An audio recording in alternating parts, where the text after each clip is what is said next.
Rick Harrison's heartbreaking journey, coping with the loss of his son Adam. It's been over a year since the world of Pawn Stars was rocked by the sudden loss of Rick Harrison's son, Adam. In a heartfelt interview, Rick shared how this devastating event has led him to second-guess every decision he's made since that fateful day. At 59, Rick, the owner of the iconic gold and silver pawn shop in Las Vegas, confirmed last January that his beloved son, just 39 years old, tragically passed away from a fentanyl overdose. This revelation has left a profound impact on Rick, who opened up about his grief during a recent episode of the In-Depth with Graham Bessinger podcast.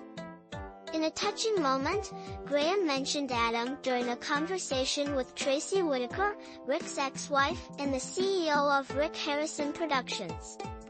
Tracy poignantly remarked, "I know Rick is still hurting, but he'll never show it."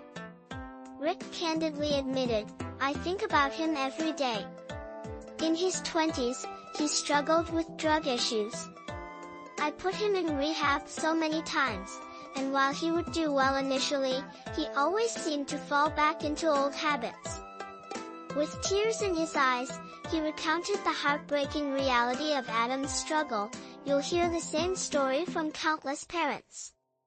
"It got really bad, and it wasn't just heroin, he got some fentanyl, and it killed him." The pain of losing a child is unimaginable, and Rick expressed how it has led him to question everything. When you lose a kid, you second-guess everything. It's like, could I have done this? Could I have done that? He reflected on the constant thoughts that raced through his mind, wondering if he could have done something differently. "I think I did everything right," he said, "but the haunting, what-ifs linger." Rick even shared a dark thought that crossed his mind. What if I just grabbed him, locked him in the back of my truck, and drove him to Oregon to keep him away from everything? He admitted that these scenarios play out in his head, adding, "There's nothing worse than losing a kid." In a moment of vulnerability, Rick revealed that he once called the police on Adam when he broke into his home, hoping that a stint in jail would help him get clean.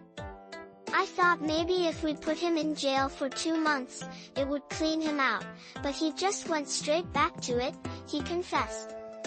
Graham, understanding the weight of Rick's experience, posed a question that many parents might relate to: what do you do when you've exhausted all options and your child still won't stop?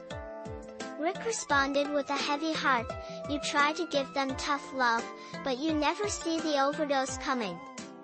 I never thought that would happen. It's tough. There's no instruction manual for parenting, and every child is different." When asked how he copes with the mourning process, Rick shared a glimpse of his healing. "I think about the good times, my other kids, and my grandbabies." Reflecting on the lessons learned from Adam's death, Rick emphasized the importance of cherishing what you have. Appreciate what you've got, because you're not always going to have it. He makes it a point to spend quality time with his family, saying, "I know people with 10 times my wealth who are miserable. It's easy to enjoy life. Just avoid the negativity and surround yourself with family and friends. Happiness isn't hard to find."